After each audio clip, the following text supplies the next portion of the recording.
Story सुनने के साथ साथ चैनल को सब्सक्राइब कर दें ताकि प्रतिदिन एक स्टोरी आपके लिए लाती रहूं। जोखू ने लोटा मुंह से लगाया तो पानी में सख्त बदबू आई। गंगी से बोला, यह कैसा पानी है? मारे बास के पिया नहीं जाता, गला सूख जा रहा है और तू सड़ा पानी पिलाए देती है। गंगी प्रतिदिन शाम पानी भर लिया करती थी। कुआं दूर था, बार बार जाना मुश्किल था। कल वह पानी लाई तो उसमें बू बिल्कुल ना थी। आज पानी में बदबू कैसी? लोटा नाक से लगाया तो सचमुच बदबू थी। जरूर कोई जानवर कुएं में गिरकर मर गया होगा।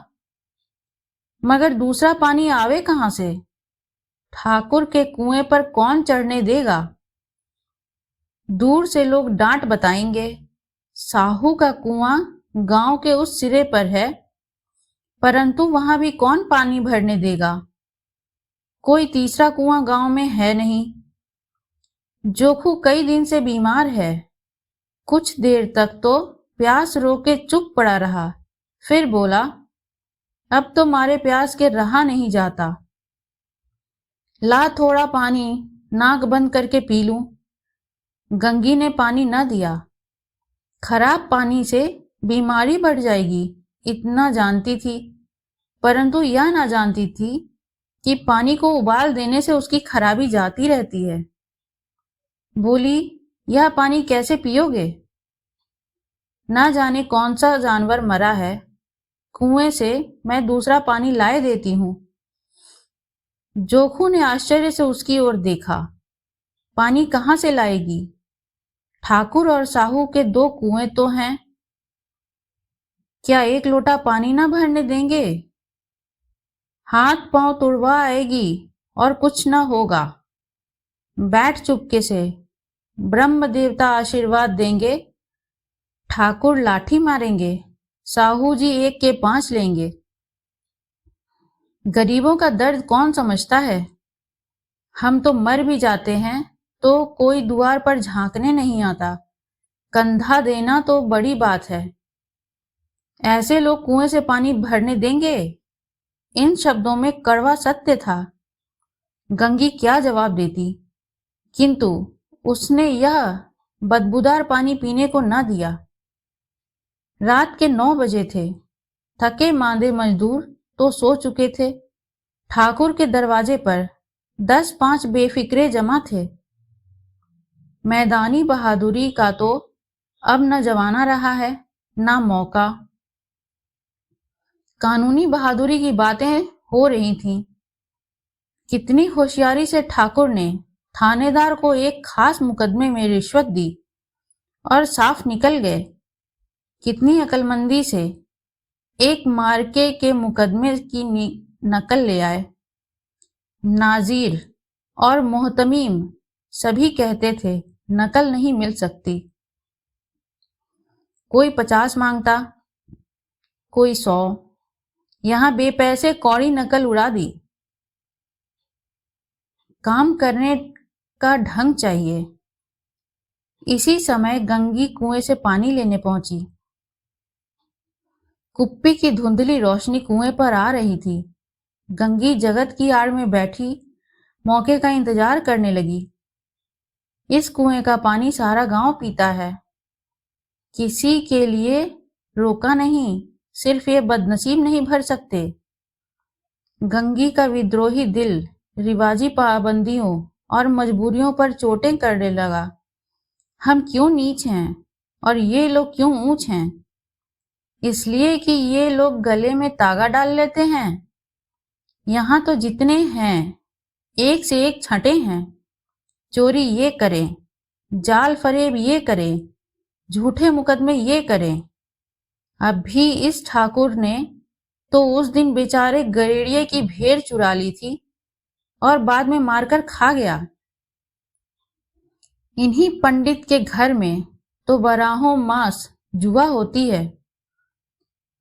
यही साहू जी तो घी में तेल मिलाकर बेचते हैं। काम करा लेते हैं, मजदूरी देते नानी मरती है।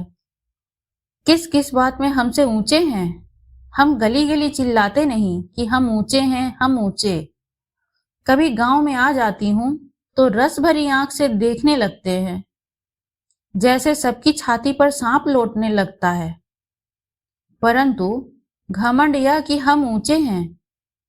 कुएं पर किसी ने आने की आहट हुई। गंगी की छाती धक धक करने लगी। कहीं देख लें तो गजब हो जाए, एक लात भी तो नीचे न पड़े। उसने घड़ा और रस्सी उठा ली और झुककर चलती हुई एक वृक्ष के अंधेरे साये में जा खड़ी हुई।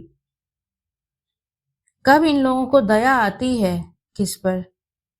बेचारे महंगू को इतना मारा कि महीनों लहू थूकता रहा, इसलिए तो कि उसने बेगार न दी। इस पर ये लोग ऊंचे बनते हैं। कुएं पर स्त्रियां पानी भरने आई थीं। इनमें बात हो रही थी। खाना खाने चले और हुक्म हुआ कि ताजा पानी भर लाओ। घड़े के लिए पैसे नहीं हैं। हम लोगों को आराम से बैठे देखकर जैसे मर्दों को जलन होती है। हाँ, यह तो ना हुआ कि कलसिया उठाकर भर लाते। बस हुक्म चला दिया कि ताजा पानी लाओ, जैसे हम लौड़ियां ही तो हैं। लौड़ियां नहीं तो क्या हो तुम? रोटी कपड़ा नहीं पाती, 10-5 रुपए भी छीन झपट कर ले ही लेती हो, और लौड़ियां कैसी होती हैं? मत लाओ दीदी। छिन्न भर आराम करने को जी तरस कर रह जाता।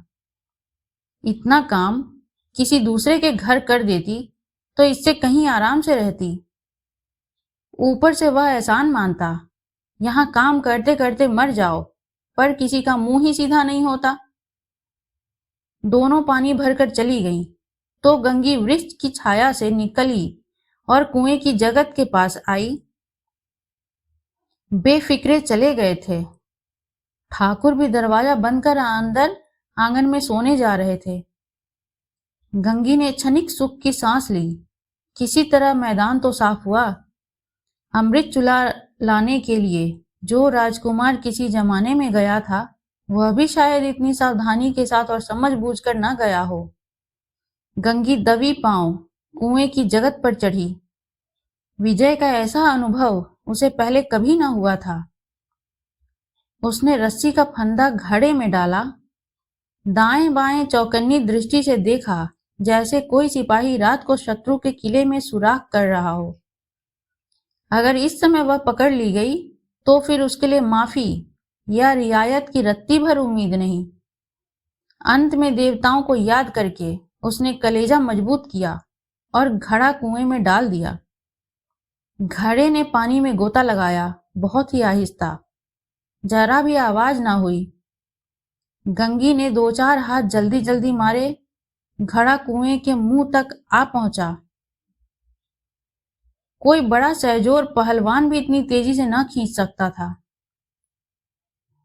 गंगी झुकी कि घड़े को पकड़कर जगत पर रखे कि एकाएक ठाकुर साहब का दरवाजा खुल गया।